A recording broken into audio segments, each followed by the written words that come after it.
They shoot the shit. They shoot the shit. Shoot, shoot, shoot, shit, shit, shit. Shooting the shit with Chippa. Hey everybody, welcome back again to Shooting the Shit with Chippa. Tonight with me I have Mason Luxenberg, who goes as at MasonL87 on Twitter, and there's also a Kill All Nazis in there, which I think is wonderful. Um, it's just great. Fuck those guys. Anyway, welcome to Shooting the Shit with Chippa, Mason. Well, thanks for having me, Chris. Dude, it's a pleasure. Pleasure's all mine. Mason actually helped bump me up over my $200 patron mark, which is a new thing I've been trying to do. I don't feel I do content consistently enough yet to get levels and things going. So this was kind of my idea to try out if people would be interested in helping me out, and then I help them out in return. So, congratulations, you win, whatever that means. Yay! It's kind of like the last Starfighter. Sorry, I regret to inform you that you now have to help me destroy an intergalactic entity in space. Are you on board? I've been training my entire life for that moment. That's kind of what I figured. All right, sweet. So anyway, this just like my recent podcast where I've been having people I've never met on. I really know nothing about you other than the quick conversations we've had back and forth. So uh, I'll start with tell me about yourself. Where are you from? Who are you, buddy? I'm currently living in Salt Lake City, Utah, the forgotten metropolis, as you will. Forgotten metropolis. Okay, I guess that sounds a bit more dire than it needs to, but it's just you think about big cities everywhere, like you think Chicago, New York, Los Angeles, San Diego, Atlanta, whatever, and nobody mentions Salt Lake City, even though it's completely functional, quote unquote, big city here in the middle of the fucking desert. Right, right. But no, it's a cool place. I work in the IT field. I have been Mr. Computer Guy pretty much since I was 7 years old. Oh, that's awesome. Because, we got our first computer, and my dad just looks at this thing and says, somebody else figured this out. And I'm like, well, I have a toxic relationship with the sun anyway, so here we go. So how old are you, Mason? I'm about 33 years old. Oh, cool. So you're a year younger than me. Perfect. You're gonna be like, I'm 12. Oh, all right. No, all right. I'm That's an incredibly wordy 12-year-old. incredibly wordy 12-year-old. So were you born and raised in Salt Lake? How'd you end up there? No, I was born and raised in Chicago, or a suburb of Chicago, actually, until about 14. Then our family moved to South Florida, where I went to school at a high school that was recently in the news, unfortunately, Marjorie Stoneman Douglas High. Oh, geez. All Yeah, right. that was my alma mater. And after that, I moved to South Carolina because my best friend from high school moved there and said, you should come with. And I'm like, well, I'm a rebellious teenager and fuck my dad. So, and Wow. I moved to South Carolina was there for 10 years. And I moved to Salt Lake City when again, people I went to school with, this time people I went to college with, had moved here a couple years ago, or a couple years prior, and just, every time I would talk to them, my buddy James would just harangue me, dude, Salt Lake City is great. There's so much more IT jobs here than South Carolina, and eventually, I ran out of opportunity in South Carolina. So it's like, Yeah. yes, fine, Salt Lake City, whatever. And turns out it's really cool. That's awesome. You bounced all over the place. I've never been out that way. But I've been to South Carolina, and I can see why you left. Well, here's the thing with South Carolina, and like, look, obviously I'm Jewish, so I had massive reservations about going out there because, South Carolina. Yeah. But, you know, that was never really an issue when I was there. Yeah, I Like, never encountered any bad people in South Carolina. Heard a lot of stories while we were driving through down there. Like, hey, with your Massachusetts license plates, you might not want to park anywhere, and stuff like that. no, the people were fine. It's just, you know, there was just an air of, I'm not even sure how to properly explain it. It just felt like way too Jesus-y. Yeah, Like that's you exactly it. Yeah. you couldn't you couldn't swing a dead cat without hitting about 5 different churches. So, I left there and came to Salt Lake City, Utah, which is so much better in that regard. Yeah. Oh God. Hmm. So I I was cons Go no on. no go ahead. Go ahead. I was gonna say I was very concerned, when I did move here, I was very concerned about like, oh, the Mormons and they won't leave you alone because my dad being, almost 70s, just super paranoid about that sort of shit.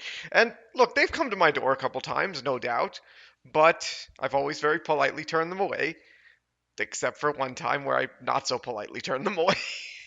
And then they turn around like, well, we're gonna leave you the Book of Mormon anyway. And I'm like, oh, okay, cool, thanks, bye. And they left, and into the trash it went. Of course. Cause it's like, dude, if I want to find religion, which I won't, I don't know what the end of that sentence is. Yeah, exactly. Exactly. Yeah. You're too nice and I can't be mean to you, but you're freaking me out. Um I've had, I've definitely had that so problem in the so past. I don't know if you've I wasn't sure if I was going to have it up before this or not. I don't know if you've listened to the most recent episode of The Tangent, but Bob and I went into our Catholic school upbringing from when Yes, we I did. were. I did. All right, I did cool. listen to that. And I was a bit freaked out to hear myself name dropped. I was like, ah! that's awesome. Yeah, I love doing that to people. My brother kind of brought me along on this ride. I've always liked creating stuff with him, and the way that kind of worked out is he said he goes, "Oh, my fans want me to do a podcast. You should do one with me." What I didn't realize is he wasn't doing it because he wanted to do a podcast. He was doing it because he wanted me to do one. And It was a trick the whole it time. was a trick, and he said we got about 2 or 3 episodes into it, and he said, "You're very welcome. This is your gift. Let's set you up with a Patreon. I want you to get fans." And I'm like, "Oh, dude, that's I did awesome." kind of always wonder why that very quickly shifted over to your thing. Yeah, yeah, it was very cool. That was really awesome of him. So yeah, so Bob, he did that awesome thing for me because um the world's a hard place, and I've always liked creating, and so it's cool. It's cool to get fans. I really I love doing this, and I really like having you on this. So like I was saying, up here in the East Coast, you were kind of in the thick of it. You were right down in the middle of the creepy, crazy Oh, Bible insanity. the buckle of the Bible Yeah. Belt. See, up here,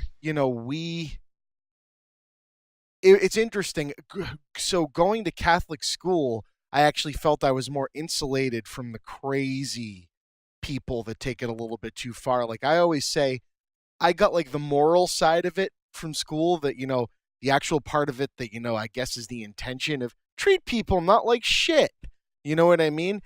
Which is kind of the basis of all good religion, right? If there is any such thing. Um, Yeah, I have my doubts. no, me too. But I try to be fair. But then I got into high school, and unfortunately, even to get confirmed, whatever, the sacrament. They make you go to Sunday school with everybody else, even though I was already in school taking religion class. Um, and anyway, so that's where I met the kids that were going on their own volition. Do you know what I mean? The ones who, like, were only like 16, 17 years old, and they've already gone through 5 years of drug addiction. And this is helping them out, and they've been saved. And I'm just like, oh God, they're gonna bring out freaking Kool-Aid pretty soon, aren't they? Like, Those kids were gonna crash and burn pretty quickly. oh my God. And so that's what I was like, and I feel insulated from that, and that it's like everybody you meet that's into religion in the buckle is that way. And it's That's just like, oh no. yeah. Yeah, no, it was a lot like that. I'm not gonna lie. Um, was it we I did try going to like a temple down there because I'm not really a religious person. Our family is, all Jewish, but we're all kind of Jewish by association, Right, if right, that right. makes sense. Like the one Jewish thing I do each year is I, pull out a menorah. I drive around for 3 hours trying to find one fucking store that'll sell me the candles. and do that once a year. But I've even turned that into kind of a what's the word, like a joke, because Of course. every year I'll take a picture of the menorah, like Hanukkah night one or whatever, and then I'll put a coat, and then I'll like put on Facebook like Hanukkah night one origins, Hanukkah night two back into hood, and add bad movie That's subtitles to it. friggin' hysterical. I'm looking forward to that if you still do that. That's awesome. I've been doing that for I think a text document. Let me see, what the hell is that? Damn it. Where the hell? Ah, fuck it. Whatever. That's I'll awesome. I'll I grab it later. I have a friend of mine who him and his wife are the most unreligious people I know, and that includes me. Um, they do a geek nativity scene. So they've got like Godzilla is like a camel, and it's just hysterical. It's absolutely wonderful, and they post a new thing of it each day. Man, I would read a lot more of the Bible and the Torah and whatever if Joseph and Mary wrote in on fucking Godzilla. Right, right, exactly. Well, if you go to the Bible Museum or whatever the hell it's called in the Midwest, they have Jesus riding a Tyrannosaurus Rex in one part of it. From Yeah, what I've heard. I've heard that. It makes me sick to my stomach to think about that. So you brought up an interesting thing that I want to double back to, not being Jewish and kind of being in the religion that's highly publicized and kind of part of normal popular culture without having to be that religion, which is still completely bonkers how all of that works. So you said driving around for 3 hours to find the candles for your menorah. So where do you buy those candles? Well, I've just kind of given up on finding them locally. A lot of back when I lived in South Carolina, the only place I could buy them was like Target, and they would shunt all of their Hanukkah stuff to like the end cap of one random Right, aisle, yes they do. and it's like fucking impossible. So now I just like look it up on Amazon and buy it. And I think I last year I just bought like 5 boxes, so I'm good for a couple years. Now are they not knowing this? I mean, I've had friends that are Jewish and are various levels of either hardcore into it or kind of more on the the traditional stuff's there because you're a good Jewish boy. I get that, but uh, is there some special makeup size? Like, do they have to It, be made a certain way? Like, is that I'm not really sure about like material composition or whatever. It's more just these are the candles that will fit yeah? inside a regulation I menorah. wasn't sure if it was they need to be blessed and have the Shit, man, I don't fucking know. yeah, I'm just asking because Bob and I were talking about on the tangent about the minute you try to explain Catholic traditions outside of Christmas to anybody, it sounds like fucking Harry Potter. You know what Hey I man, mean? hey man, I've seen those 3 seasons of Daredevil. That all looks fucking bananas, all It right? is, and it's not lying. That's the fucking crazy thing about it, man. Oh, what? So you're saying the blind guy that jumps around like a goddamn ninja is the least ridiculous part of that show? Really? Yeah. Oh man. So your upbringing was Jewish? Like, was it more It was heavy-handed, again. traditional when you were a kid, or No, it's always been kind of a gaff. I'm pretty sure my parents sent my twin brother and I to Hebrew school just because they felt like they had to. right? This And is I, what and we're I supposed to do. yeah, I look, I don't begrudge them for it. They're good. They were good people. They still are. um, but no, it's just every Tuesday and Thursday, living in suburb of Chicago, we would go to a congregation, B'nai Joshua Beth Elohim, which I enjoyed the building more than I enjoyed anything in it because it was like a circular building, so everything was slightly curved, if that makes That sense. is So really like cool. Yeah, I get it, it. you just walk around the whole thing a couple times. Like downstairs was like the classrooms and the offices and whatever, and then upstairs was the synagogue, which I mean it was very something I noticed, and I'm gonna get off onto a tangent here. Is a lot. It's all the synagogues I've been to. They will have they have the altar where the rabbi stands and does his spiel, but every synagogue will have what they call the ark, which is like usually a double doored thing in the back of the uh, lost my brain here for a second. Back of the the podium, the stand, the Yeah, area up there. yep. Altar, whatever you want to The call it. altar. Thank you, Yeah. Jesus. Thank you, So, Jesus. and so, But dude, you know, he had he's nothing to do with he's this. just a guy. He was a good robot. He was very logical, but we do not believe he was the Messiah. Anyway, so inside the ark, there's like always 5 or 6 different Torahs, and if you ask the rabbi, which you shouldn't, because he'll talk your goddamn ear off. If you ask the rabbi, he'll sit there and tell you, well, this Torah was came from this other synagogue, and there was a fire, or this Torah is from, and that every Torah has some kind of fucking origin story, like a goddamn Marvel character. It's absurd. But they're all like very cool, very like I'm sure you've seen these things, the giant fucking Oh scrolls. yeah. Does one of them turn into a larger Torah when it's angry?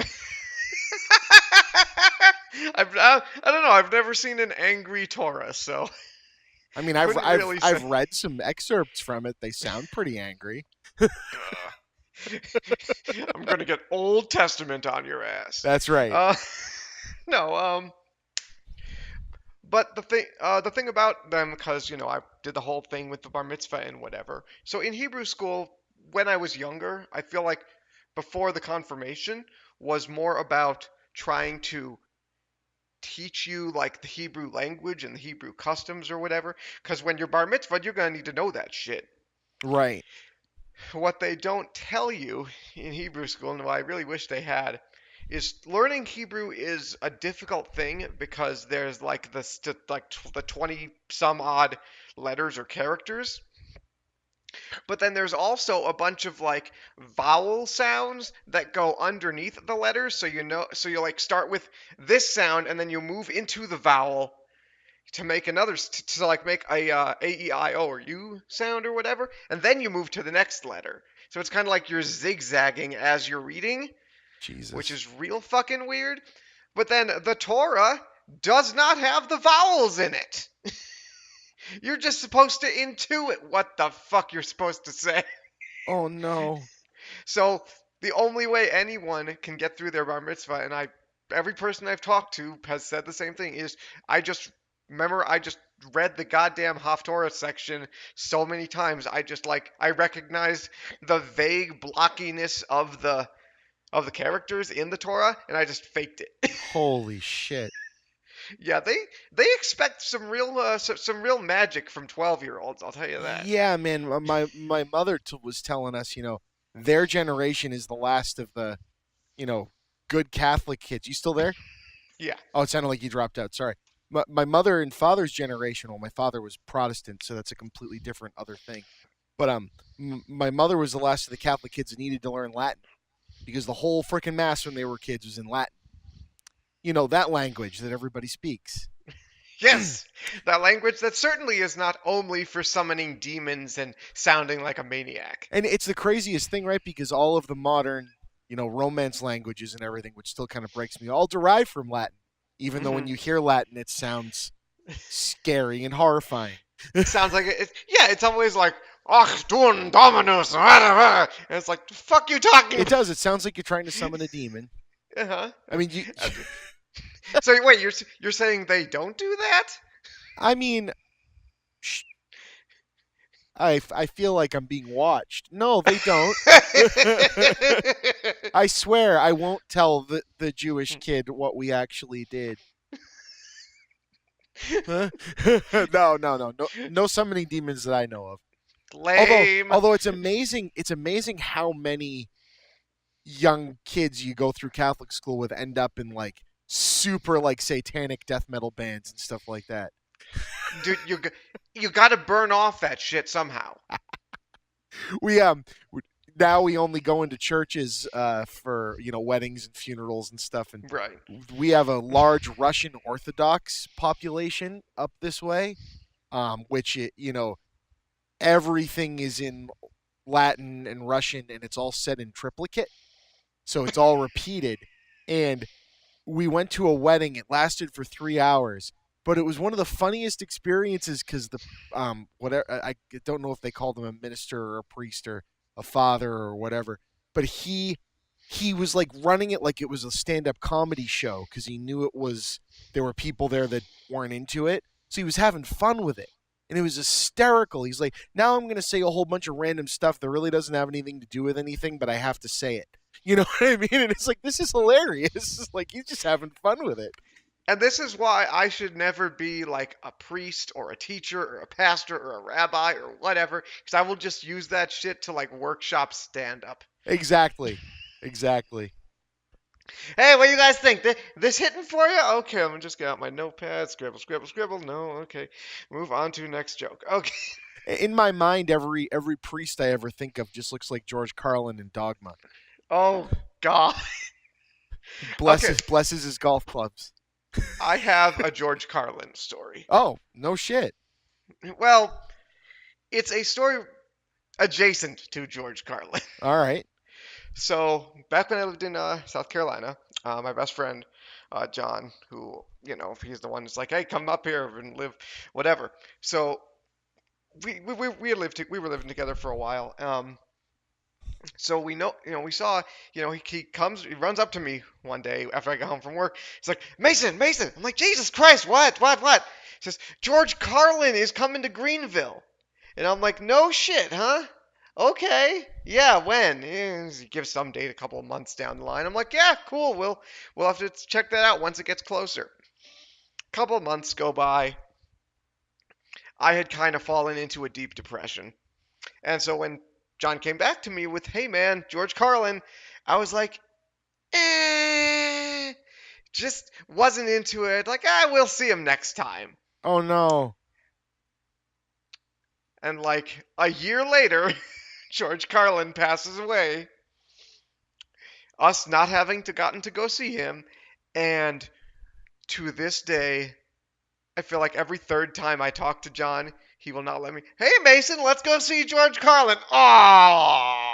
Yeah, we have a place up the street in a town called Beverly called the North Shore Music Theater. And I don't know if it's that Carlin knew the guy that ran it real well from when he was coming up or not, but he played a show there every year. And I never got a chance to see him. And I'm still super regretful of it. I feel like a lot of, maybe it's just like the area here, but a lot of shows, was it like last year when they were doing the MST3K Yep, anniversary show? they did it this year too. Yeah, I know. I'm hoping they'll actually show up here because last year they were scheduled to come to the Peace Center, or no, not the Peace Center. That's not good. They were scheduled to come somewhere here in Salt Lake City, and then like a couple weeks before it was supposed to happen, they canceled it and didn't give any real reason. Oh, no way. That's awful. Like, did they not sell enough tickets? Who the fuck knows? But are they going to try again this year? Probably not, because I looked at the schedule and we weren't on it. And that bugged the crap out of me. Oh, man. Yeah, fuck, because I would have gone to that. I would have been like, fucking give me the best seat I can afford for that shit. Oh, it was That awesome. is my jam. It was awesome. Well, whatever. We got more of the next season on Netflix in a couple of weeks, and I am very much looking forward to that. Yeah, that shit was my jam. It was wonderful. Oh God. So the last year when they came around, they, as that I grew up. That was like my formative like geek years, was staying up late watching that show. Oh yeah. And Joel comes out and he does his like spiel introducing it, because last year he was just kind of like the guy in the sidelines, talking it up and doing the introductions and stuff. But he led everyone in a Follow the Bouncing Moon version of the theme at the beginning. Yes. And I got freaking chills. It was like it was like the first time in my life I ever felt like real true nostalgia for something, right? Because most of the things from my childhood, like bands that I followed that weren't, like already established, are still around. So I go and see them and it's like, yeah, this has some nostalgia to it, but you're still making music, you're still making stuff. Mystery Science Theater left for a long time, so it's like there's like a lifetime, a teenager's worth of lifetime, for me here. And it was just such a cool feeling to have like a whole crowd of people, and then there were people with their kids there, seeing it for the first time, and it's like, this is awesome. It was just great. When I was a kid, I was introduced to MST3K through my father. Your dad sounds awesome. He's a or at good least, dude. or at least in a, you said there were some rough things, but Well, he sounds like a yeah, good dad. he's a good guy. So yeah, when my twin brother Aaron and I were very young, it was it'd always be like the weekend, and he'd be like, "All right, guys, we're gonna watch the monster movie show now. I will give you each a quarter if you can stay up, you know, throughout till the end." And he would. I never got that quarter. Because I'm a dumb kid. I cannot. I'm sorry. I can't. It's like I'm sorry, Dad. I can't stay up till 1 o'clock in the fucking morning. Right, exactly, exactly. Say it's like well, congratulations, Dad. That's like the safest bet you'll ever make. And it's just a quarter. What the hell? What is this, the Right. 1920s? This communist Russia over here. No, but then like when the I remember specifically when the MST3K movie came out. Oh, Uh, we all three of us went to see that because I was like, God, what year did that come out in? 94? Was it that doesn't sound maybe 96? It was it early in there. yeah Well, probably but we can so both yeah Google this while we're talking. yeah but Chris is typing on his phone. fantastic. But no, so that movie came out, and I remember like we didn't really see a lot of movies in theaters back then, but when it came out on video. 96. Okay, so yeah, I would have been like 11 or so. So yeah, once it came out on video, we rented it and we all watched it together. And I remember that being some of the funniest shit I had ever fucking That seen. movie's goddamn perfection. It's like but what was interesting to me was my dad obviously had seen This Island Earth in its uncut form at some point. Yep. So like during the movie, he's like, "Wow, they cut out this whole chunk here." I'm like, "Oh, that's why this doesn't make any goddamn sense." Yes, that's why this Island Earth sucks. Yes, that's it. That's the only reason. Cowards, give us the Snyder cut of This Island Earth. Oh, did you just call? All right, so Mason and I are calling out the internet. Someone is going to make us a Snyder cut of this Island Earth. Yeah. Oh, I don't even Good. want to know what's going to be cut into that. Batman's penis. Batman's penis, shots of Henry Cavill crying, and Kevin Costner getting sucked up into a tornado over and over and over and over and over and over. Sorry. Oh man, that would be hysterical.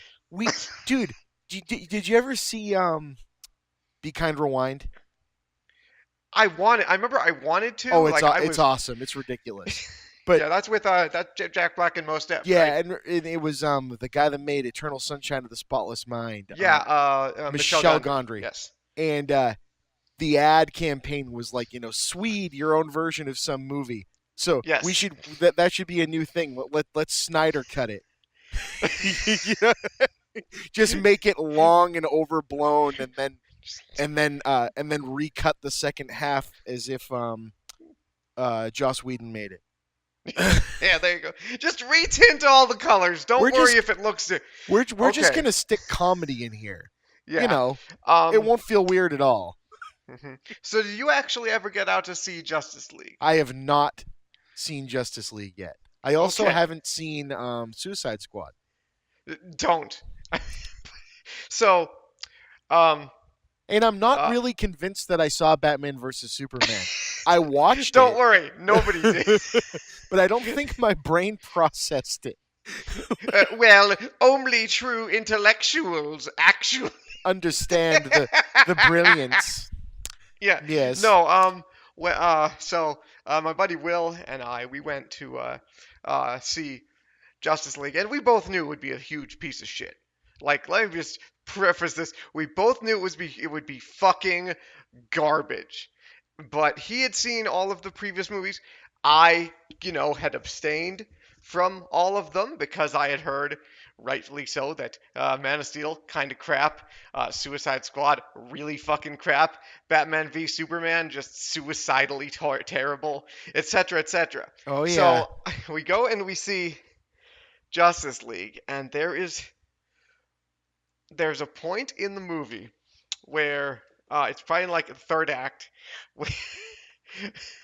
where the fucking villain Steppenwolf, who looks like a big CG animated turd. Yeah, I saw one picture of. Yeah, he looks I couldn't deal with it. bad. It's It bad. all it was all so bad, but like there's a point in the third act where something happens and he's like, "Yeah, you don't know the truth." And then Superman floats in and says, I've always been a fan of justice, and I could not. I made a loud retch noise in my seat, Are you and fucking Will next, kidding me? like I read, my buddy next to me just doubles over, laughing his ass off. And, like the whole theater like turned around to look. It's like, someone made a weird chicken noise. That's great. But it was, oh my Yeah, god, it you was, were the most distracting thing going on right then. Yes. man, fucking who cares? That movie was dog shit. No, Oh, it wait, no, sounds not so even. bad. It was like, I would, I would like to know what the Snyder Cut was, because I would like to know if it was any more coherent than what was I just released to theaters. I feel genuinely bad for that guy Yes.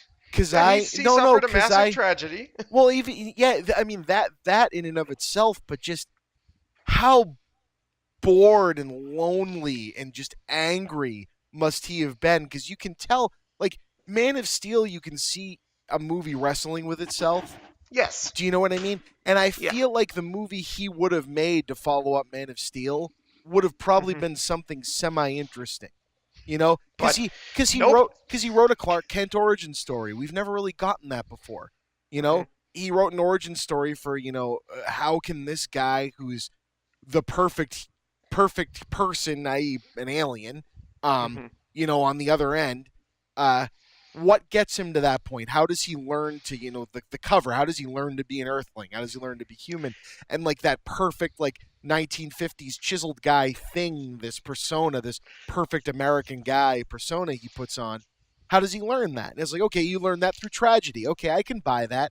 I'm very angry that you gave me that Superman movie. You know what I mean?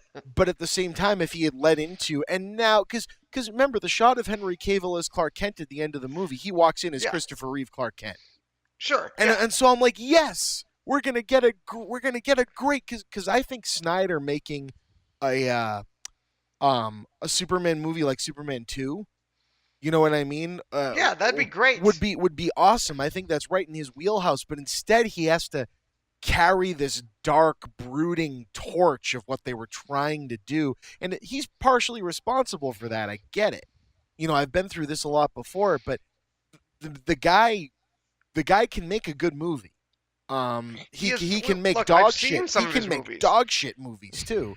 But it's that entire direction that they were going in with those movies was just wrong for the material. You Hmm. can't make everything Batman. That's what the point of the DC comic books. That's why Batman's kind of like the antithesis to the rest of it. You know what I mean? And The whole point of Batman is hey, Batman is cool, sort of, but you really shouldn't want to be Batman. right, and just the worst parts of Wonder Woman, even though I think that movie's great, the Hmm. worst parts of it are the parts that are trying to follow that rule book. Yeah. And the best parts of it are the parts that are like, no, this is a superhero movie. It can be flashy and it can be silly, and we're gonna have a freaking hero money shots all over the place because that's what people are showing up here to see. Yeah, Um, I saw Wonder Woman in theaters, and it was fantastic. it I mean, had, I okay, mean, fine. The ending kind, but the still, last it had bit kind of people. sucked, but yeah, It had sure. people standing up in their seats and cheering, and that's what a Hmm. superhero movie should do. Absolutely. Hell, the Chris Nolan Batman movies did that to crowds, even though they were that dark, brooding, super realistic, kind of clinical type of superhero movie. But Batman, that works for. Yeah, Batman doesn't shoot lasers out of his ass or It fling doesn't. spider webs or whatever. It doesn't work for Superman. And No, you can't. You can't. Look, I'm sorry. God, what was it? It was years ago. I saw something on the internet. Someone said, "Hey, man, so now that we've got this thing with Batman, we're gonna make a Superman movie. But instead of being from Krypton, he's just from Canada, and instead of being able to fly, he just pilots a helicopter pretty good." oh no, Like Yeah, I would have. I would have that's outwardly. practically what they're wanting to make I here would with have this crap. outwardly protested that movie. Good The- luck. I'm sorry. How is this in any way super? Guy enjoys maple syrup and pilots a chopper. What's the? Where's the movie there? what are we gonna call that? Like Mountie Man Yeah, there you go. or Guy is just bitten by a radioactive Canadian. This man is now super polite. super polite? Sorry about that, eh? That's his tagline, Yeah. I guess. So I've done so much content on Batman versus Superman. I know. No, I'm, that was hilarious. I'm But aware. but I had a cool thought. So you know we're both obviously cut from the same geek cloth here, but you came at it from a different place, different part of the country, different religious background. So give me a little bit of background on Mason growing up. Like what you talked about Mystery Science Theater. You saw that with your dad. Like, Hmm. give me a little bit of background. What shows were you into? What video games did you like? Oh God. Yeah. Let's do this. Okay. God, hold on. Let me just think for a second. Uh. Oh boy. So when I was a kid, I would say I was into the Ninja Turtles, except I couldn't be because my, hyper anxious ass, like, Krang scared the piss out of me. So as a result, like that whole series, the cartoons, the fucking movies, whatever, was like practically poison for Mason. And it wasn't until years later that I actually, got over my shit and saw it, and it's like, oh, this is fun, this is cool. That first movie kicked absurd amount of ass. That first movie, it really, it's kind of the quintessential New Line superhero movie. And Absolutely. I mean, then and again, I can't really say that I had a good critical eye back then because I also really enjoyed Surf Ninjas. no, that's So okay. Again, so did I. And Three Ninjas Kick Back and I was into all that crap. But the thing with Ninja Turtles is it stands the test of time over those because they actually tried to make a good movie. And yes, I think that there was a lot of superhero movies in the '90s that came after that that forgot that. That the Ninja Turtles, it was goofy, it was silly, it was radioactive teenage turtles that spout funny catchphrases. But oh, wait a minute, there's internal conflict and empathy problems between the characters, and we're gonna make the movie have entire segments of people just talking. And I remember seeing that as a kid and going, they're treating this with respect. And again, then I was only there to see the turtles doing stuff, but that resonates in your head, right? It's like, oh, yeah. someone cares, and they didn't really People have to. people actually gave a shit. What a weird concept. Yeah, and so you know, I find like we have like the Marvel movies and things like that are doing so well, and people wonder why, and it's like you can look back to movies like that, Hmm. to kind of set that because again, there's still more like the New Line. New Line has a very specific look and feel to what they make, and the teenagers are always depicted in a certain way, and this Yeah. and that. But that movie had a lot more in tune with like the Karate Kid than it did with Surf Ninjas. Yeah, when I was a kid, all the stuff I could get my hands on at Blockbuster that was like New Line stuff was all like my jam because like I knew for whatever reason I knew that New Line was like they make cool shit and there's gonna be fun. There's gonna be fucking karate in there. That's always fun. And so even I can't remember any like most of the movies I saw that were New Line movies, but like I'm sure I'm sure that I found them endlessly entertaining. Oh But yeah. a movie from that era that I will stand for forever is Meteor Man. Oh, Meteor Man. I watched. I practically wore that VHS tape out. That was so goddamn cool to me Meteor as a Man kid, did and not get the credit it deserved it at really all. didn't because I haven't watched it in like 2 decades, so maybe one day I'll go back and like maybe it sucks. It probably doesn't, but maybe who knows? No, Meteor Man's one of those ones that holds up weird. It holds up That's oddly. Yeah.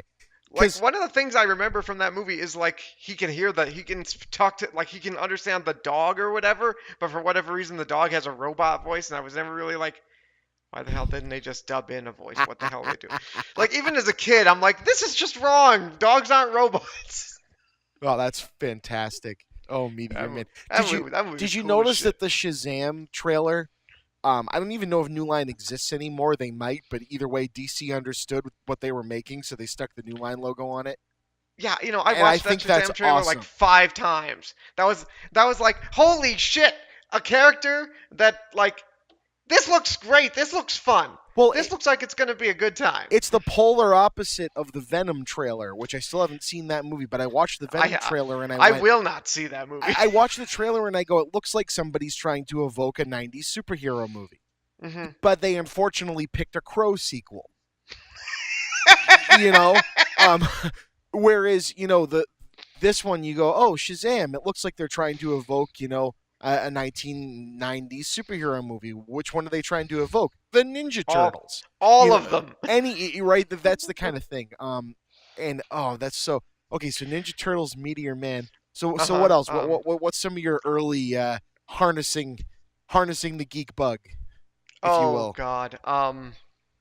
Really, I was really into Darkwing Duck when that was on the air. Have you seen that they have him kind of gray ghost style Yeah, in the new yes, yeah. DuckTales? I How loved. cool is Oh my that? God, I fucking loved the new DuckTales. That shit was fantastic, and like the fact that like Darkwing Duck is just a TV show in that universe, and Launchpad is like the only person who remotely Remembers it? gives a shit. Yeah, that's such a I weird mean, whatever. fourth That wall whole breaking. Yeah, it is, but like that whole show is great, and the fact that it's getting a second season or whatever, and they're making more of it. I mean, like, of course that was gonna happen.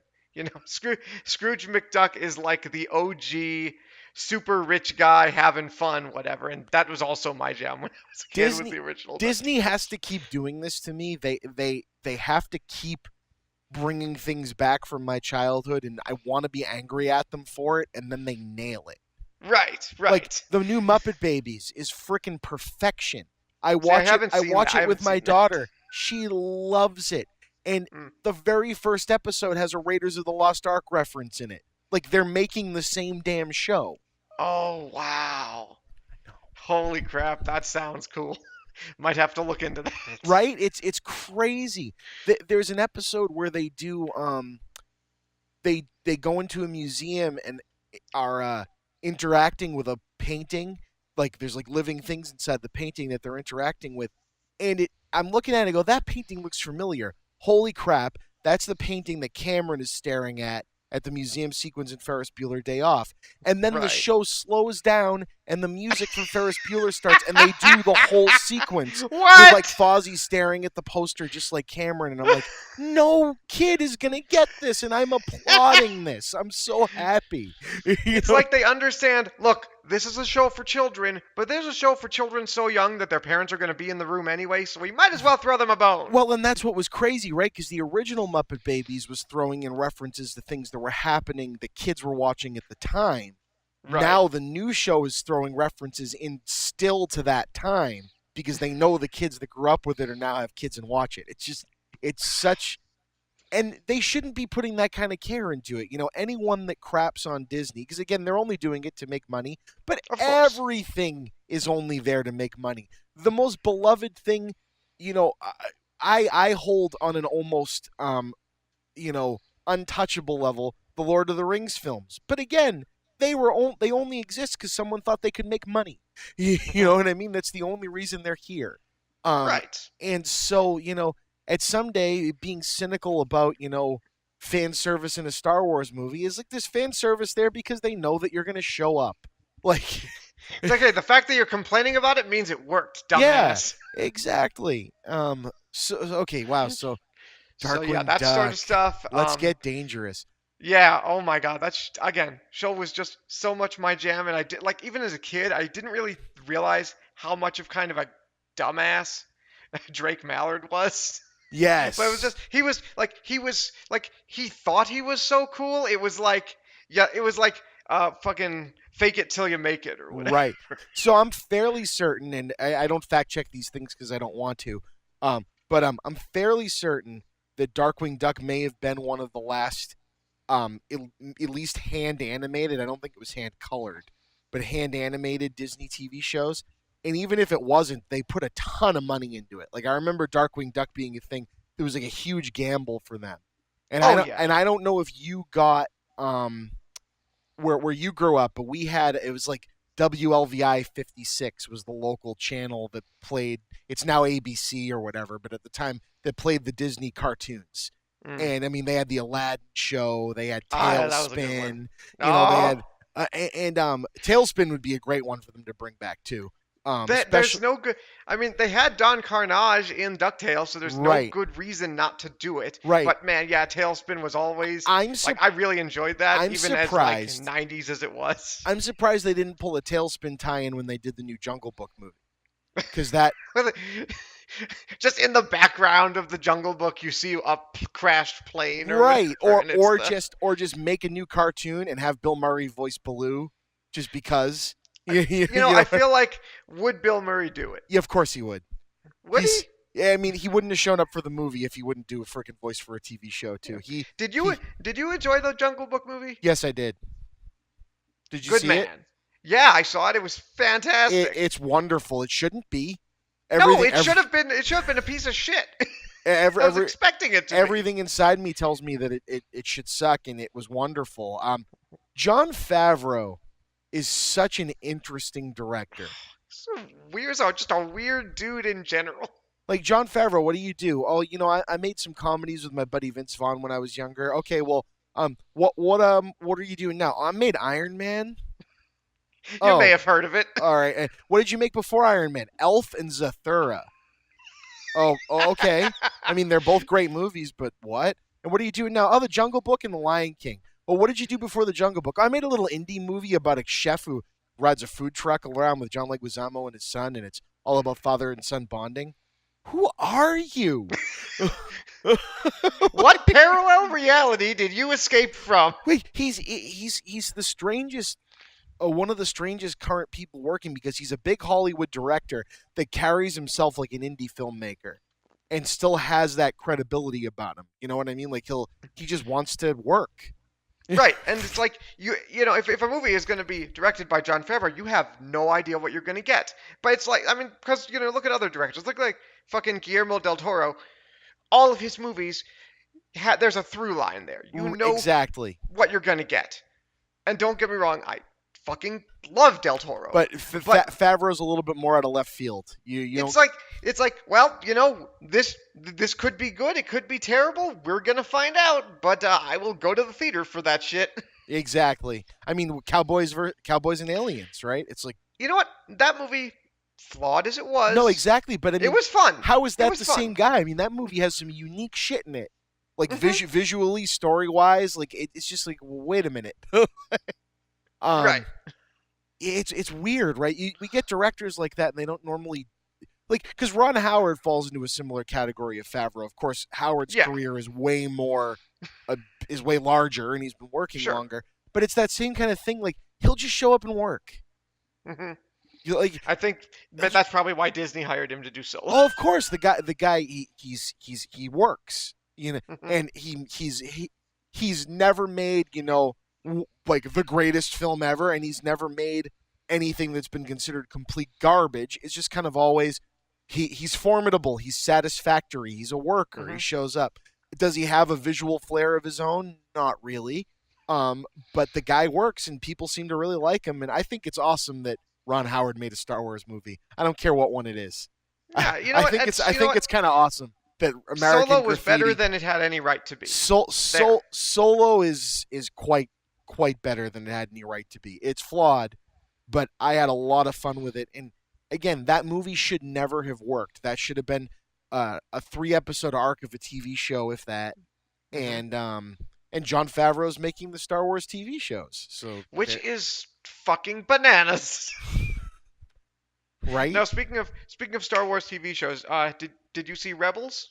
I have not. I know a lot about it, but I have you not. You seen should definitely track down those Blu-rays, because that show fucking goes places. Like Nice. there was some shit in there. It's like I didn't realize that was in the Star Wars universe. I didn't realize they had that. Oh, that's cool. I can't wait.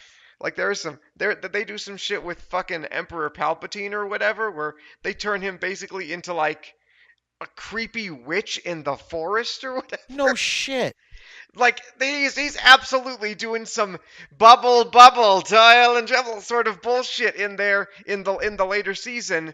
It's like where the fuck did this come from? This is the same guy who just sat on a chair, zapped a dude with lightning, and then fell down a hole. I Like gotta where the fuck was this guy? I gotta say, take anything you will from the prequels, away from them, for them, whatever.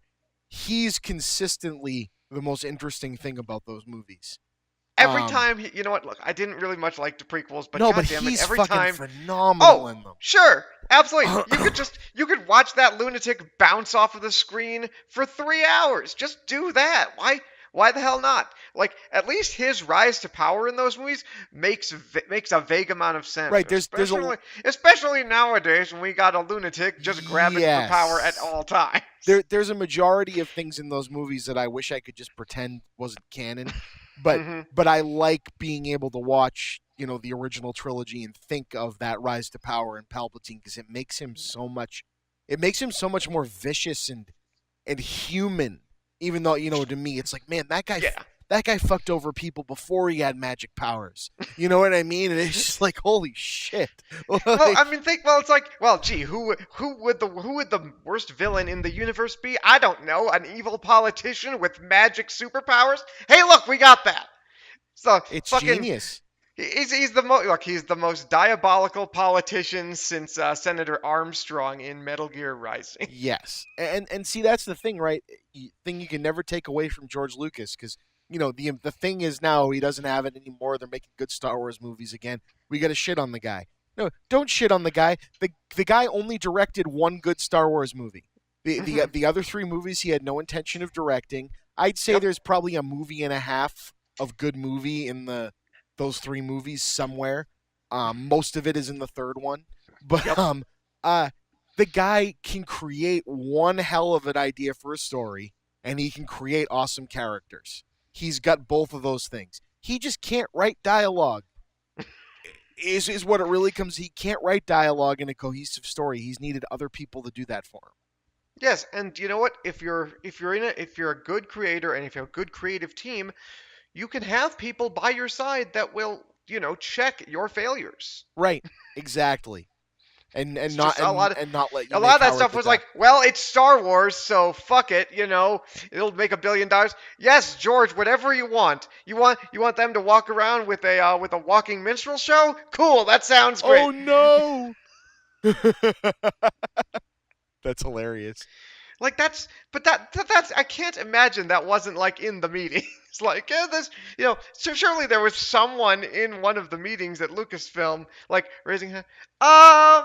So I'm not really sure about this amphibian duck guy. What's his purpose? Oh, he's gonna be like a Jamaican guy. Yeah, we're not so sure we think that's the right kind of racial stereotype you want these. No, it'll be fine. Is he gonna be wearing a big red, yellow, and green hat? Gonna be Oh my have god, a just jo- a cloud have a of smoke joint. following him around everywhere he goes. A kid Just- with a steel drum standing next to him the whole time. Oh my Hey god. man, do not disparage steel drums. Those things sound fantastic. Oh, yes they do. But in that context, oh no. Oh yeah. I mean, look, And, you and know who what? wrote this Whatever. movie? An old white guy. Oh. All right. If someone were to edit the Phantom Menace so that Jar Jar was just basically a walking cloud of pot smoke With Bob and every- Marley music playing in the yeah, just suddenly in the background every time he's on screen. Misa Buffalo I would Soldier. watch the hell oh, out of God. that. Hold on, I gotta call up Hollywood. Yeah, no, we've got gold on our hands there. Oh my God. All right, so what got us to Star Wars? Star Wars? I was talking. Oh shit! Oh, I you're don't talking know. about Rebels. Yes, I mentioned Rebels. It's very good. Yada yada yada. Palpatine, Witch in the Woods. See it. It's fantastic.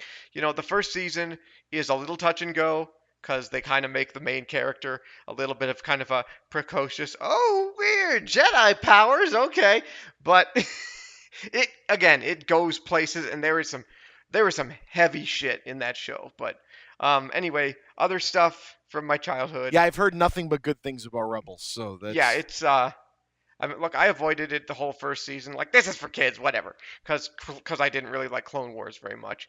But then it's like, oh right, I heard like on Birth Movies Death before it was Birth Movies Death, like, no, you should see Rebels, and they put it all, it's all online. You could watch it all right now. I'm like, well, I got nothing else to do. Okay, let's go. uh, wow. but like no, so other stuff, obviously in the mid to late '90s, like I was I was getting to be a dumbass teenager, and like Toonami came on the air, Woohoo! and man, I fucking loved Toonami. I was, would watch all of that shit every goddamn day. What was the giant robot show that Toonami had that I don't think was Japanese? I think it was being made by a British company. Oh, I'm gonna forget the name of it now, but it was like about it's not Evangelion because Okay.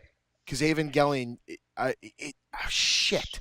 Well, okay, what was it about? Give me a little I more don't I detail. don't remember any. No, that's the problem I'm having is I remember it being like one of Toonami's like pitch things when they were first Oh God, no, I do totally remember. They had like their own They had a couple things they had like managed to acquired and ye- will or just willed into existence. I don't remember. I remember they had something that was like, what is it, fucking IGPX or something, some kind of like Yep. robot Yep. racing league or Yep. something. I did not watch a moment of that. I just remember hearing about it, and then like I think I went to the kitchen and made a sandwich, and then it was 2 months later, and nobody cared. But man, Toonami was so fucking Oh, cool it was back in awesome. the day. I remember, just of course, like every other dumbass white kid in the late '90s, just watching those original runs of Dragon Ball Z and just loving the hell out of it. And like I remember staying up on the weekends to watch the Toonami Midnight Run, before Adult Swim existed. And that's when they would like show the three Dragon Ball Z movies that had been dubbed at the time, the fucking World's Strongest, Tree of Might, and Dead Zone. But they would show them Right. uncut, cause like the ones that they would show otherwise were like really just chopped to hell. Where it's like, oh no, the kid turned back to a person from a big ape monster, and thankfully there's a light. This Found it. brush. The Big O. The Big O was Japanese. I just couldn't remember. I love the Big Yeah, O. the Big O was awesome. I just remember that being a big thing that they pushed. Like there was a huge lead up to it. You know what The I Big mean? O, the Big O was really cool. I remember when Adult Swim commissioned a second season. Did you ever manage to get to watch all that? No, I only watched the first season. The first season is really good. The second season is much more of a mixed bag. But I remember particularly, it was October in 2003, and they were airing the second season for the first time, and it was like Halloween, and we were supposed to get the final episode 26, and they didn't air episode 26. They aired episode 20 again, and the entire internet, or at least the entire like Adult Swim community of the internet, just put them all on blast because Oh yeah. the episode they aired was kind of a like had like a mummy character or whatever in it at some point.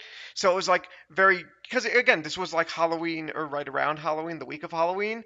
So everybody figured, oh well, they decided to put on this spookier episode instead of the actual season finale, like was seemingly scheduled. And people were not into that. People were not Yeah. into that at all. And it's like, no, you've got to do this. And so it took, I think they had to like rejigger their schedule and took a couple weeks, but we did eventually get that final episode, which makes no fucking sense. Because I went back and watched that show from start to finish a couple years ago. Uh, nope, that second a lot of that shit just, what the fuck was this? But, who cares? Because the Big O as a robot is one of the best big robots. Yeah, that's and I remember the ads were just kind of like, I have no fucking idea what this show's gonna be, but look at that robot. Yeah, look at that! Look at that robot beat the shit out of that other guy. Oh, you know what show was really good and does not get its due? Megas XLR. Did Yes. you ever see Megas? Yep.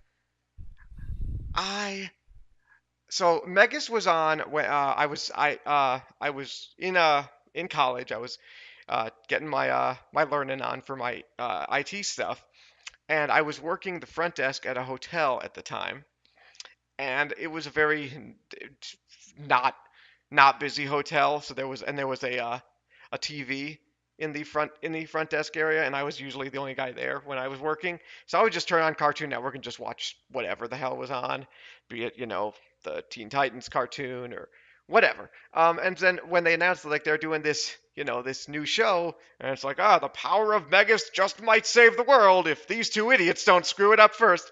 And I was like, okay, that seems interesting. And I watched that first episode. I was on the floor laughing my ass off. That show was so goddamn fantastic. Like start to finish, both seasons. There's not a bad episode in there. Such fantastic characters, and just Steve Bloom doing the complete opposite of what you expect Steve Bloom to do as the most whiny sidekick character he had like ever done in Jamie. That show was so goddamn good. I will never not be angry that show didn't get more episodes to itself. Yeah, that it was fantastic. So God. so what about from like your dad or your parents or from your background? Was there anything you know from like the Jewish side of things that was like I don't know like a I'm kind of reaching here, but with us, we have like the Charlie Brown Christmas, and all these Sure. things that we see. Was there was there anything like a movie that you all watched together? Like I could imagine, again on my side we got the Ten Commandments at Easter every year. Okay. Was there anything that you remember from that? N- Not when I was a kid, but as an adult, every year during Passover, I will put on The Prince of Egypt because that Fucking movie is great. incredible That movie. movie, even though obviously I've outgrown that story, I've outgrown that religion, that movie is fucking fantastic. You Do you know, remember all the crap they got when they had no, gods? Do you don't? no, what are you talking about? So when God speaks to Moses in the movie, it's Yeah, it's like an multiple amalgam. it's It's amalgam multiple of voices and a voices. couple of them are female. And it made people so fucking angry. And Are you it serious? made me so happy that they got angry. Man, if you are getting angry about, oh no, we're going to represent the, you know, the epitome, the god of a universe with multiple voices from multiple different, genders and sexes and people and whatever. And If that's languages what you're even. getting if you're getting angry about that and that's the worst thing you got, guess what? Your life is pretty fucking sweet. Go away. Right, Let people exactly. have their fun. I used to love the piss that Kevin Smith would take out of people when he made Dogma, when they'd Mhm. when they'd come and protest his movie, and so he'd show up at the protest with a sign, Yeah, and I then he'd get remember up on that. stage after and go, "Yeah, sorry. Just so all of you know, I go to church every Sunday." It's Like like, I'm sorry, but I it just should don't. not be sacrilege to make Yeah. a movie about this shit. And the funny thing is, Dogma is a pretty word by word Mhm. adaptation of what goes on in that shit, just in a funny way. You Right. It's know? a it's I enjoy that movie a lot just because it's like kind of a weird road movie and there's a lot of funny people in it. But yeah, I'm sure if you grew up with that Oh, particular I sect of loved it because weirdness. it just takes the piss out of it all. Like Hmm. to see like Alan Rickman is the freaking Metatron, and I remember reading that there was a character like that, and I go, this would be the silliest fucking thing in the world, and he just shows up. Oh, it's great. It's just Mm. great. Yeah, And that movie was something else. it was something else. Exactly. It's a shit demon. Okay, speaking of movies, real quick. Today I went and saw Overlord. Oh, how is it? Oh my fucking god, it was so good. It was, you know what? Yeah, you've seen the trailer. It's that movie. Oh, They that's ain't wonderful. they ain't fucking around. It is exactly that movie, and it's like, look, I like I will go see a movie where Nazis get slaughtered and give it like 6 out of 10 at base just for that. But the fact that there's like also there's like some fucking science fiction shit. There is some like the first 20 minutes of the movie is just some really good Band of Brothers type shit, Oh, I can't wait. and then it just like turns into like, oh, and by the way, science fiction body horror shit is happening. And also, I'm sorry, but the guy the one of the nerd scientist guys from Agents of Shield is in it. Nice. Oh, that's awesome. The character who plays Fitz is one Oh, of the fantastic. characters. He's in there, and he's like, they're not even trying to hide that it's that guy. So like when shit goes fucking bananas, it's like, dude, just use one of your fucking wet magical Marvel science devices. You got this shit on lock. Come on. I can't wait. I really love that genre films are just being taken completely seriously again. Like you can make something silly and do it well and have it be good. Mhm. You know what I It mean? was well. This was a little bit more than good. It was just it knew what it was, and it's like I'm gonna be the best version of this that I can, and it's so good because like there are parts of like I do not get freaked out by like effects work or whatever, but there are some of the parts that I just like rolled back into my chair like Nice. like yeah it's and it's like if it was CGI, it was very good, subtle No, CGI because it very I've well heard could have just been. I've heard there's a shitload of practical effects in that movie. Yeah, you can tell. You can tell. There's some good shit in there. Oh, I can't wait. It's I like absolutely can't wait. some no not to spoil anything, but there's a scene where someone gets injected with the fucking science serum, and like they're sitting there writhing and twisting around or whatever. It looks like they're turning into a Mortal Kombat character because like a moment later, like bones start popping out of their Oh shoulders or no. whatever. It's like oh cool, they're growing an extra 5 rib cages or some shit. Have you ever watched any of the ABCs of Death movies? No, I've never even heard of that. So they're horror anthologies where they got Oh, that's probably why where I'm they not got a big horror okay, guy. cool. Well, yeah, I was gonna say they get 26 directors to each give a letter of the alphabet, and they have to make like a 5-minute long horror movie. There's one in there. I'm pretty good with body horror and things on camera. One of those, I think it was called Z is for Zygote, was the one. It I have was it physically made me ill. Oh wow. And it was some of the absolute best practical effects I've ever seen. And the long and short of it, without going into too much detail because it's gross, is a woman is pregnant and never gives birth to the kid, so the kid grows up inside of her. So is it like a Total Recall Quatu sort of Yes, scenario? but instead Oh, of God. coming out the stomach, the kid basically grinds her to death from the inside and wears her Oh, skin as a God. suit. What the fuck? And it's insane because they film the whole thing, and the Jesus. effect is just unbelievably fucked up. Like, it was wonderful. Like, all it was a tech demo for a practical effect, and Sure. they nailed it. But it made me physically ill. Like, I was just Well, like, there's gonna- no fucking Gonna file that under must avoid. Yeah. Oh, those movies. If you don't like horror and you don't like body horror in general, those movies are vile. I wouldn't even necessarily call they're good in that a lot of like good directors came from them. Like the guy that made The Haunting of Hill House, Mike Flanagan, did one of them in there. His is hysterical. I believe this was either him or Adam Green. I can't remember which. Did one called D is for Duck. That's just two guys arguing. They've bought a duck, a live duck, and they're arguing about making a snuff film involving the duck. It's like, man, they gave us this letter. All we're gonna do, I'm just gonna take the gun, I'm gonna shoot the duck in the head, and we're gonna get it on camera. And they just argue the whole time and never end up killing the duck.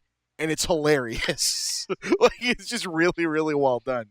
But that sounds like that concept literally just from the get-go just vanished up its own ass. exactly, it was hilarious. Like that they were just taking the piss out of it. I think one of Mhm. them was the producer of the movie, so he was just like having fun, But whatever, yeah. I can't make a horror movie about a duck, but I can make a short horror film about making a horror film about a duck. So I'm getting close to the end of we're over an hour, and I don't Mhm. want to keep. And again, dude, this has been awesome. I would actually like to have you on again. I think this was great.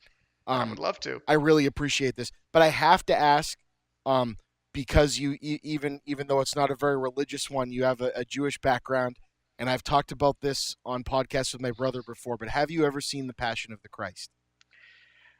Okay, so And again, you can just tell me shut the fuck up right now and don't even mention it. But no, no, no. I want to It's know fine. because that movie makes me so angry. And So here's my Passion of the Christ story. So okay, when I was living in South Carolina, I was living with my buddy John, and and his mother, and his mother was Inspiration Network, super religious, like that kind of person. I think she has since reformed from that because obviously that is cult behavior. But like she uh she came back from church one Sunday and like had like two like printouts or whatever on this like nasty vomit green paper or whatever. Like take these to the theater and you guys are gonna go see Passion because it's very important that you guys go see Passion.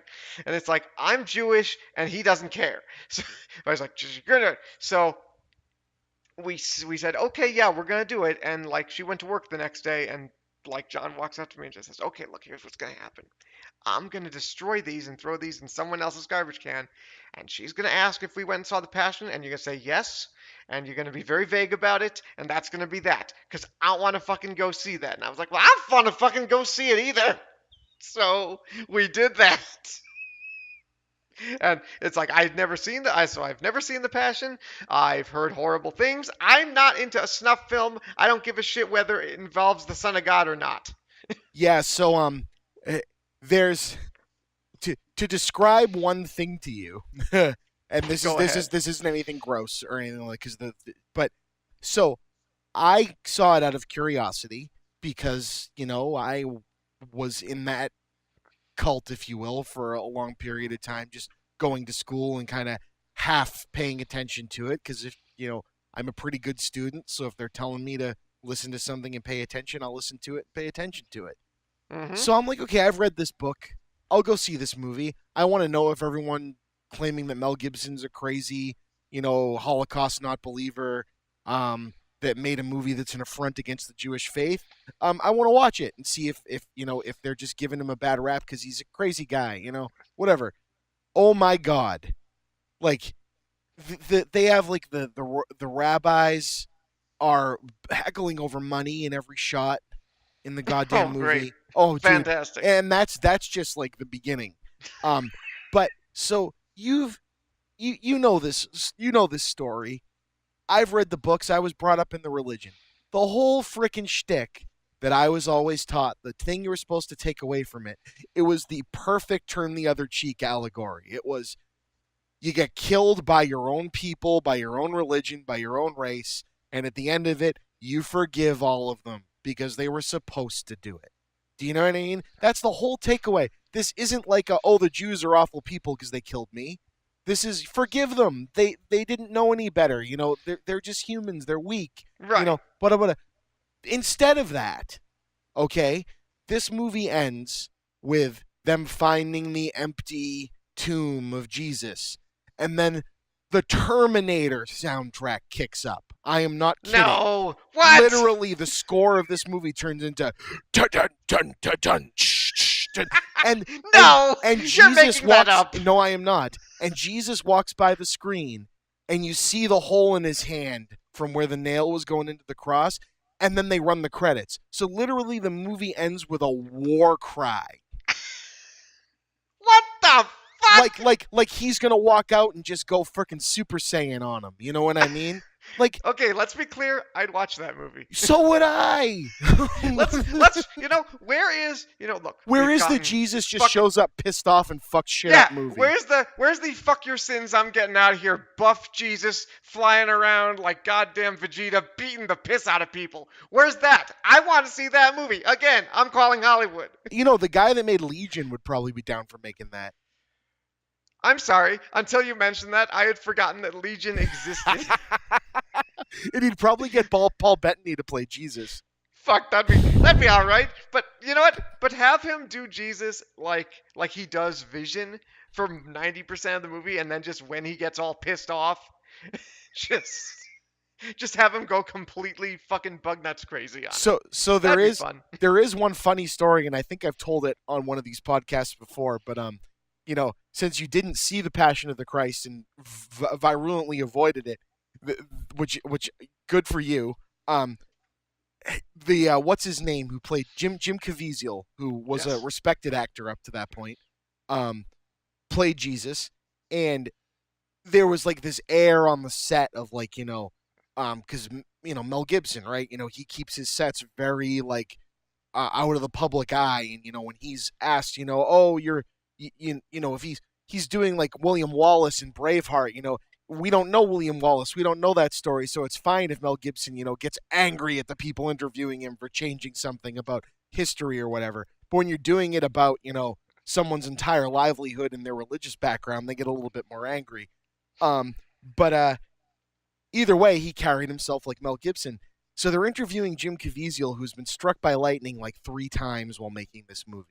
And you Has think, he really? Oh yeah, and you think he's gonna show up and be like Mel. We're like, oh, I'm being spoken to by God to make this movie, and you think you're going to hear all that. And so they interview him, and he gets super serious, and they go, okay, so you're playing, the Son of God in a film, and, big air quotes on that. And,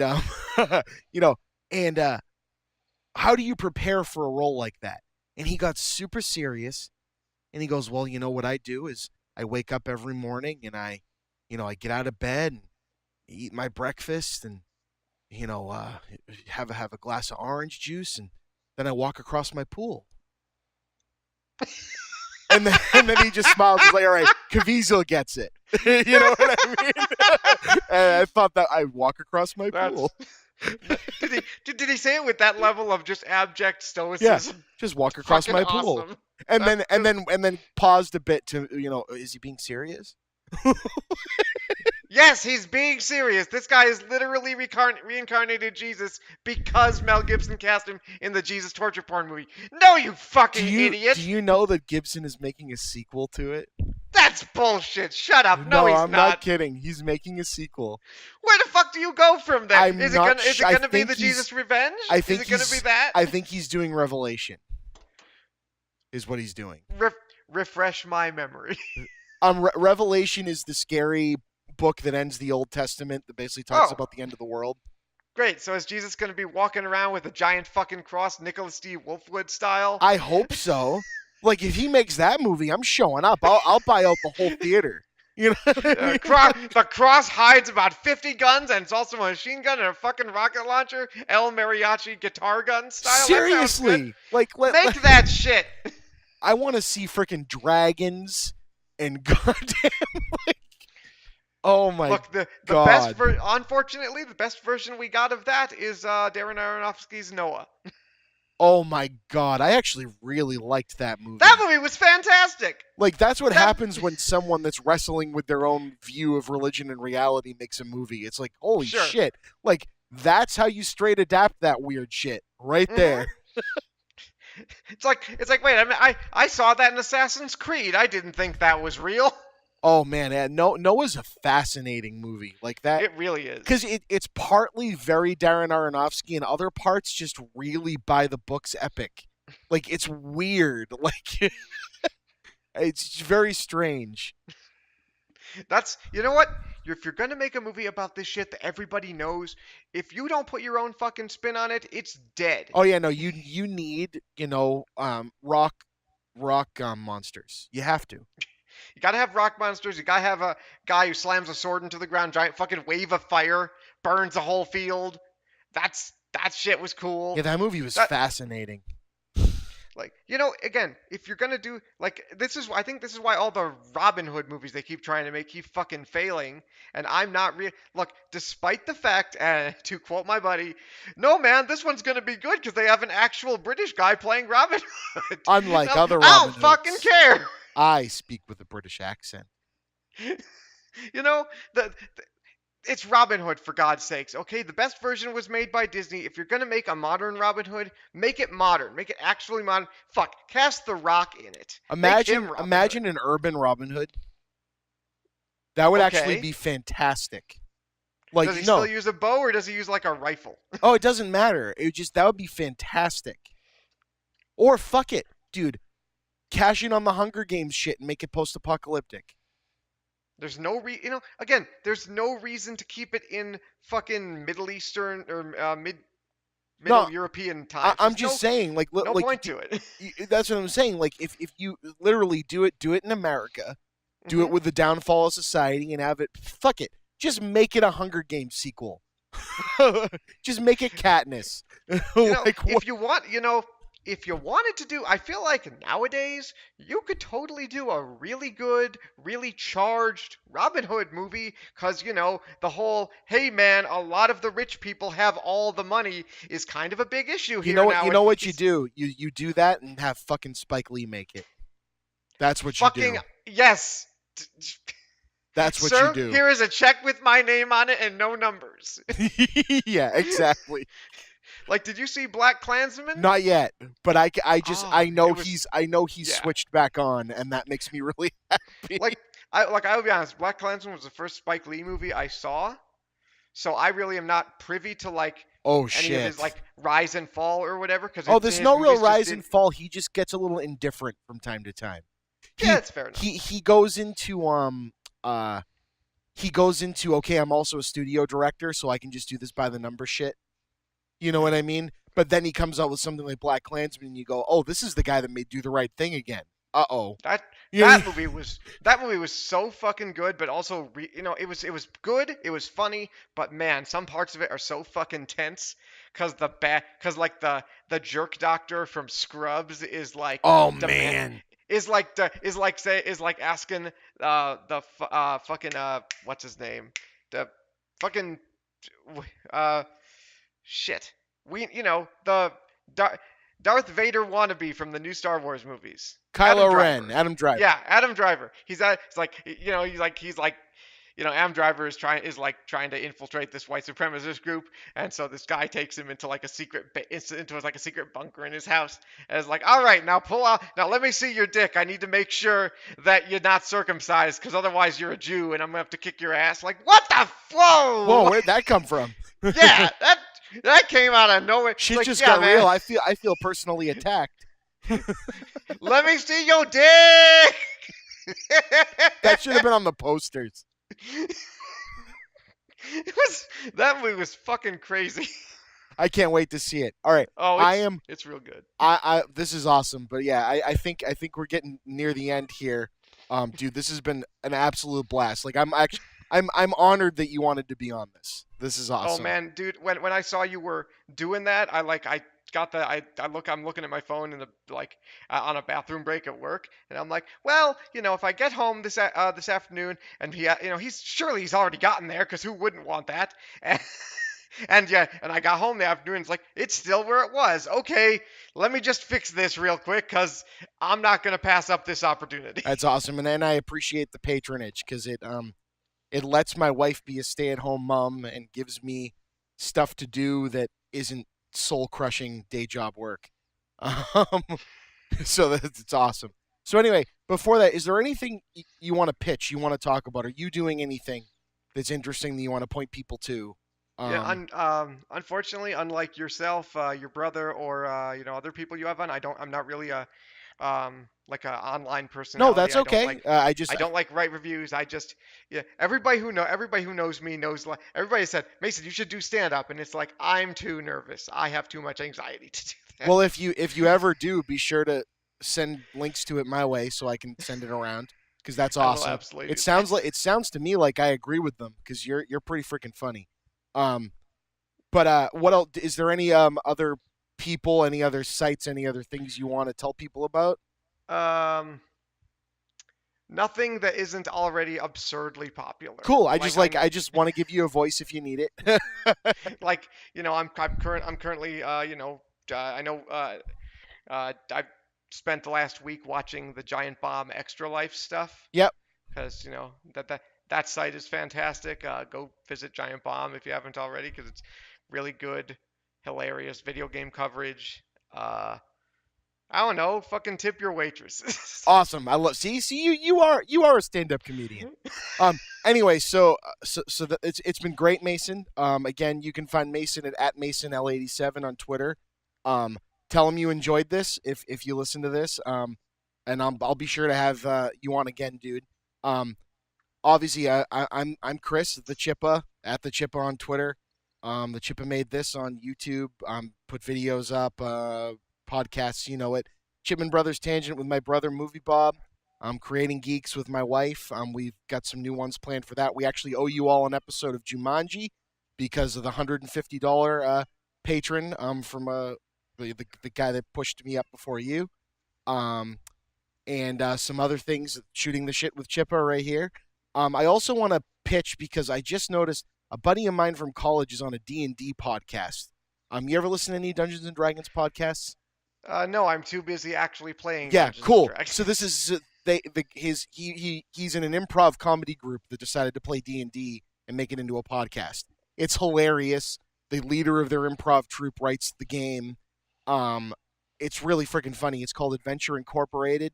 If you or anyone listening wants to go check out their Patreon, I don't understand with how professionally done the show is that they're only have $50 on their Patreon right now, and they need I'll more. Go take a look at that. They need more, so send them money. The story's hysterical. I'll give you one bit that I've always loved. My friend Mike, he plays. He's like one-shoed Tibble Flips something, some big crazy long name dwarf that he plays, and he walks into a bar at one point, and they're like, "What do you have?" And the guy goes, "Ale." And what do you have? And grog. And they go over to him, and they go, "What do you have?" And he goes, "I'd like a Budweiser with some cow's milk poured in it." And they go, "Well, that's disgusting. What do you call it?" "A white American." And it freaking killed me. And that joke keeps coming up in the show. Of course. And I'm like, oh, that's fantastic. Oh, it's a running gag thing. Yeah, and so they're hilarious. I actually haven't even been able to keep up with it, but I have it all saved up. But yeah, so I want to pitch those guys because I think they're great. That's Adventure Incorporated podcast. It's Dungeons and Dragons. For those of you that are like, oh, Dungeons and Dragons, that's nerdy. It's hilarious. If you're into fantasy even at all, just listen to it. The story's great, and the people playing it are hilarious. I also pitch the Big Brown Chair, my buddy Peter's movie review site. And, like I said, tip your waitresses, keep being awesome, be excellent to each other, as it were, especially in today's day and age. And Mason, thank you for shooting the shit with Chippa. Well, thank you for having me.